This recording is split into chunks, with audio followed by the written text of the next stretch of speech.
Zdravo, Snajk. Odakle su tvoji?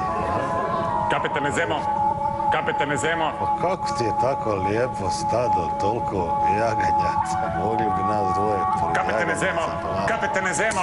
Ma šta je parac, koji kurac me sad prekida? Pa vidi da probavam žem zadovoljstva. Jel može nešto na ovom brodu bez mene da prođe?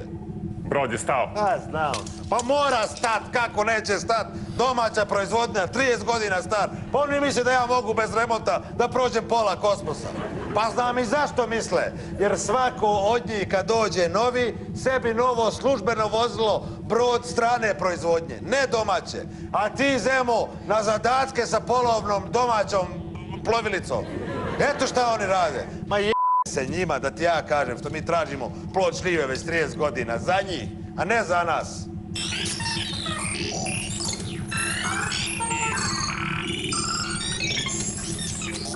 Čuti pa. Čuti, bođe i doći u kapetan Keksić jedan poslije. Nije kvar, kapetane Zemo. Nije kvar. Molim? Brod je zaustavljen. Pa ko zaustavi brod bez komande, a? Ko je zaustavio brod? Ja sam zaustavio brod, kapetan. Što zaustavi brod, Todorović? Što ga zaustavi? Neće ljudi više da rade, gledaju vesti, slušaju na radiju. I šta čuju na vestima, molim? Rekonstrukcija vlade u Srbiji, je? Oni se dole za a mi 30 godina tražimo šljivu. Mlade ministre dovode da budu ministri i nas da izvlače iz govana. Ej, mlade čoveče, našli ih negde u drugoj galaksiji, sad su oni uspešni zato što žive i zato što su radili u drugoj galaksiji. Pa mogao sam i ja da odem u drugu galaksiju da živim i radim. Imao sam tetku u Linhenštajnu, Dragicu. Ne! Nisam otišao, javio sam se na Pasuljanske livade kad je bila mobilizacija za gore. Pa ko mi je rekao hvala? Niko. Švercovo sam cigarete usred rata. Švercovo i njihovima. Znaš, sa mnom si bio. Dok su oni još jeli pačija govna...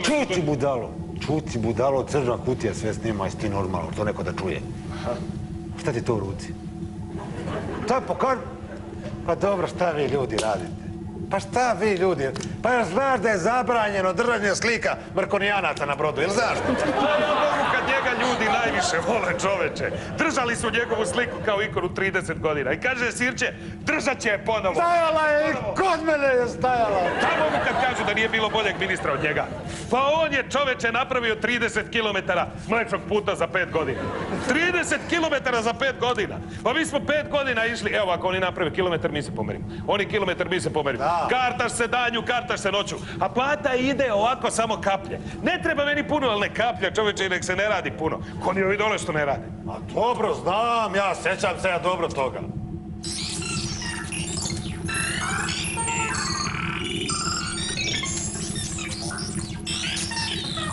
Ajde, bađi, puštamo, dobit ćeš ti da jedeš posle. I ti nauči njega da se ponaša. Zašto jednostavno ne prijavite kvar? Posle toga ide tender. Nije loša ideja, uopšte nije loša. Jer dok mi pošaljemo njima tender i recimo možemo da kažemo da je crkva hiperdrive usodina. I ako tražimo da se to menja, to je najskuplje i zahteva najviše posla, 3 ponude, tender, pa dok oni sondiraju gore nama... Koliko je to, na primjer, mjeseci ćemo mi biti ovako? 6, 12, 24, 24 meseca. I plus zaradimo na hiperdrive usodini. Pa zaradit ćemo i na hiperdrive usodini, još ćemo plata ide mesečno. Bravo, Barac, bravo, legendu. Bravo, Barac. Aj sad, obojce, izađite da još malo koristim šlem zadovoljstva. A kad ćemo mi moći da koristimo? Sutra ujutro kad se ja probudim, izaći s Komandnog mosta. Razumem. Pa šta je, bađi? Pa nemoj tako da me gledaš tim okicama. Pa može valjda malo kapetan da se opusti dole.